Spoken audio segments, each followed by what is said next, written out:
break, I can only dream of getting heckled. That means you've arrived. On Twitter, I'm at John C. Havens. I'm not John Chavens. But I saw someone tweeted that you wanted our Twitter handles. I'd love to have you comment. So it's at JOHNCHAVENS. So I'm a geek. I proudly say that. Today I'm going to be talking about how emerging mobile technologies will transform culture and commerce. I'm SVP of social media at Porter Novelli. So where are we now? I want to start off with one of the most revolutionary technologies you've ever seen. I want to blow your mind. GPS. That's my big opening joke. There you go, enjoy it, okay? The reason I'm talking about this is I want to start off this talk with a bookend, right? How I think about technology is I watch for utility, right? Gimmicks, great, cool, whatever. This, how many people, raise your hand, have used a paper map in your car in the past year? So we have some cartographers in the room. Enjoy. Enjoy that. That's fantastic. I don't. Okay? And we can lament the loss of serendipity. We can talk about, I used to go to this old restaurant, I just happened upon. That's cool. That's neither good or bad. That's just a fact. So I just want to put that in your mind in terms of how people actually adopt technology. Okay? Utility, in my opinion, is the first thing to watch with a new technology. I want to give you a formula today to take away that I think should be helpful with marketing. Utility equals adoption. This is a picture I took on the train, New Jersey Transit, last week. It's a very happy couple. Look how happy they are. You know why they're happy? They took a picture, they downloaded an iPhone app. They're taking a picture of their check and they're automatically depositing it. USAA has had this app for 2 years. Not that sexy. Friday afternoon, 4:45, it's raining outside. This is sexy, right? You deposit this and you're like, boom, I have money for the weekend. Utility is a huge step towards adoption. QR codes. I'm going to get right into the geeky stuff, okay? You've probably heard all about QR codes are the newest thing. They're not the newest thing. Look to Tokyo. Look to the globe. For mobile technologies, get out of the head of North America, right? South Korea, Amsterdam, Germany. These are the people I look to, right? To see what we're going to talk about in the next 3 years. QR codes stand for Quick Response Codes. Very simply, you see this white square. Might be in a t-shirt, might be in a sticker, might be in a poster. There's black data in there, you can change it. If you went to South by Southwest this year, on your badge, you had a QR code, so I can take a picture, instantly get your contact information.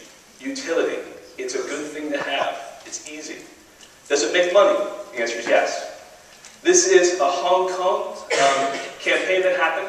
There's a company called Zoo Records that they said our independent record, our artists aren't getting played on the radio. We need our artists to be heard, or our record company will go away, right? Pretty big stakes. They created, right, Zoo Records, about 20 animals. Each animal relates to a band. So the cat is one band and the seal is another. What you see, those shapes are actually about 200 QR codes. There's a poster next to it. The poster says, download this app, here's what you do, or if you don't know about QR codes, here you go. You point your phone at one part of the cat, it's one song. At the tail, it's a different song. You get the song instantly. Bottom right, we're marketers, right? Buy it. 1 week, less than a week, over half of their albums sold out. Less than a week, half of their albums sold out. ROI. And for the marketers in the room, they want to Cannes Lion. One of the best mobile campaigns of 2010. Okay, so I just want to get right to, like, gimmicky or not, people are using it. It's a visual medium. There's not a lot of explanation. A cool cat, I buy it. It's making people money. Augmented reality. My friends in the audience from Porter Novelli know that I talk about this so much that I'm not on the verge of divorce per se. But no, my wife just glazes over. I rehearsed this last night with her. She's so happy. Anyway, augmented reality. She loves it. What the technology is, okay, there's laptop or webcam-based augmented reality, and there's mobile augmented reality. This, to me, about a year ago, and I'll just say it, I'll be bold, feel free to mock me on Twitter. About a year ago, I found out about this technology, and through all of the technologies I'm going to talk about today, this to me is the paradigm shifter. I will say it, I'll be hyperbolic, this is bigger than the web. I said, I'm not going to call it Web 0.4 or something like that, because I would just get, eviscerated. But here we go. What this technology is, you hold up a smartphone. You have to have the right iPhone or Android phone.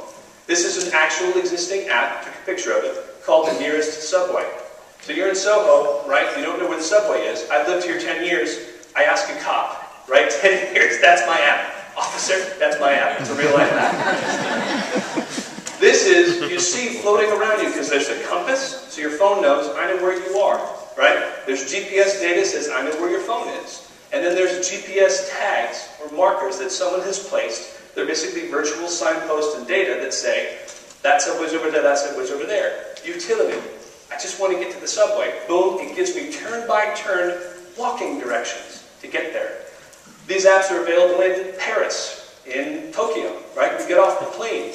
Boom, utility. You'll use this. And guess what? Marketers know this. Foursquare, all these people that started this amazing sort of gaming mentality, or just this awesome utility side. If you get served an offer because you're near 14th and 6th and there's your Starbucks, so much the better. So here's the second part of my formula. Utility plus ease of use equals rapid adoption. And as Rick pointed out, no one cares about the technology. When I talk to clients, I don't walk in the room going, augmented reality. Because they're going to think that's a trend that died about a year ago. And I'll say, well, Walmart, Google, IBM, Best Buy, Qualcomm, they don't think it's a fad. So we should pay attention. IBM, case study. This year at Wimbledon, they had a product, an augmented reality app called SEER, S-E-E-R. You see these little icons floating in space on your screen. And if I didn't describe it well enough, if you hold up your camera screen, you see the real world. The digital data on top of it is what then augments your reality, hence the term. It's actually a technology that's been around for over 25 years. Boeing developed it for pilots to have hands-free navigation. These icons, as you see, first of all, you're coming from the States, you're going to Wimbledon. Where's the loo? Click, oh, I know where the loo is. I didn't even know it was called a loo, right? But you know how to get to it, right? You want to get a drink. I go to get a drink. Now this is killer, and this is new this year. Yes, I'm a geek. Live video. So you're buying your drink, and you hear a big cheer from behind you. You turn around, and I missed the big thing. You push a button, your phone is looking at a wall. But you push the live video feed button, and you see the tennis match that you're missing behind the wall, right? Think about this now for your kids. I don't know, use your mind. Same type of thing like what's happening at my school. We'll talk about privacy in a minute, okay? So I saw the stalker comment. We're going there, we're going to stalker, but just go with me for a minute. You can start to see, right? Maybe it's hospitals, this technology. I need to see X, a doctor somewhere, the resources that are saved. You start to see, when you use your imagination, how this stuff is going to transform. But the results for this, what's the ROI?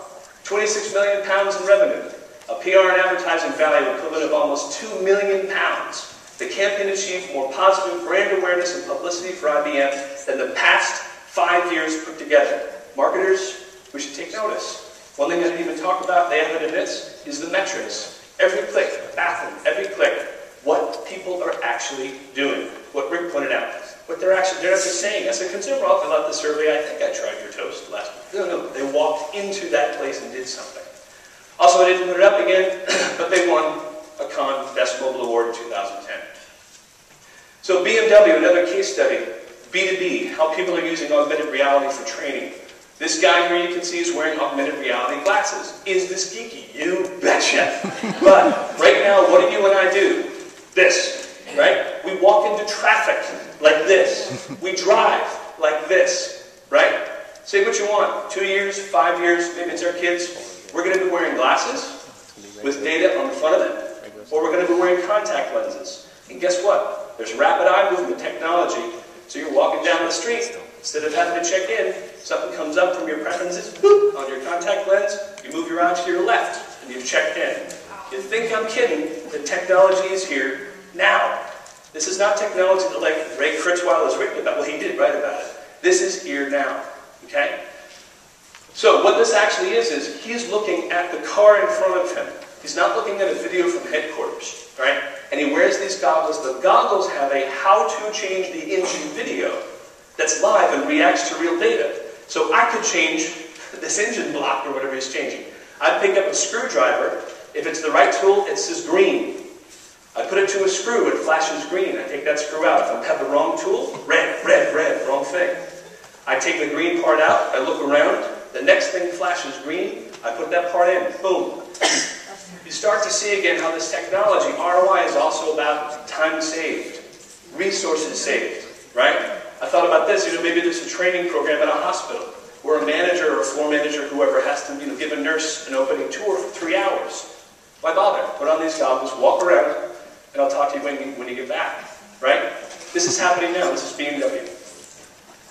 So we talk about checking into places a lot. What I think the folks at Foursquare and others have done brilliantly, and Rick's talked about this, is the idea of checking into products, okay?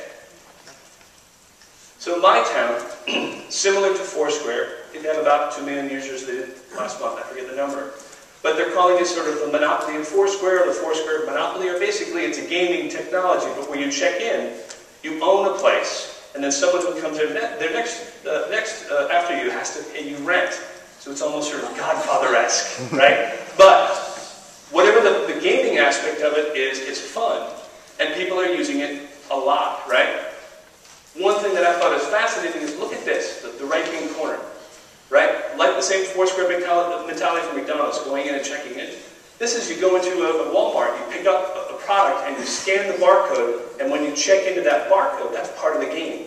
So again, like Rick was talking about, driving people in-store, interacting with that product, and of course, you can get X number of points in the game if you go and buy that product, for instance, right? Powerful stuff. PepsiCo at Internet Week released something they call their Universal Purpose Code. And this is using a great product called Sticky Bits. So Sticky Bits is really fun. You download it on your phone. I tried it last week at Target. I picked up a Barbie because I have a 5-year-old daughter. Seriously. And I was scanning. And what you can do is you see the product information come up when you scan the barcode. And you can leave an audio message, a text message, a photo, etc. Our products, the clients that we work with, are going to become virtual blog posts with comments trailing from them all over the country. Terrifying in one sense, massive opportunity in another. Massive opportunity, right? Someone, of course, is going to say, this product sucks. And the next person says, I love this product, right? Community management with a barcode. Enjoy. 2011, right? What they've done at Pepsi, though, is they realized at that point of sale, I don't want to just give you the opportunity with this product to leave a message. I want you to see something about us. So you can see a video about their green efforts. You can see a video about product sale. You can be served a coupon, whatever. But at that precious point of sale, where someone's making a decision, PepsiCo knows we want to show you the social impact of what we're doing to have you say as a consumer, I want to support their vision. So now, checking into people, getting hyper geeky with you, enjoy, 9:30 in the morning, whatever it is. This is an actual technology that came out about 10 months ago in Amsterdam or Germany, I'm forgetting the European destination. Facial recognition technology is in its nascency, and you may laugh at this, but this is real. This is an app where if I were speaking, or I'm speaking, but what you could do is you could hold up your smartphone, and I would have set my public speaker virtual avatar. So while I'm talking, you might see LinkedIn, little digital thing floating above my head. You might see Twitter, whatever it is. And you click, you get my contact information, right? Again, this technology is in its infancy, but it's here. And this is from about 9 months ago. So now I think about what happens when we come to BDI 2 years from now. Say you do business development like I used to. Right now, I know I wouldn't do it in the front of the stage, but say there's 10 of you I really wanted to meet for Porter Novelli, right? I preset that and I take my phone. Boop, there's the green thing. Oh, I want to talk to her. Boop, great. Boop, boop, want to talk to all them, right? I send you all a message, meet me at the coffee. How is that going to change the dynamic of how we interact? It will be a paradigm shifter. I don't care about the technology. I'm interested in how GPS-type adoption and behavior is going to be mirrored with stuff like this. Again, you can giggle, think this is weird, that's cool, I did it too. This technology has been out for a long time. It's now coming, it's becoming ubiquitous because the phones and the smartphones that we have support them working.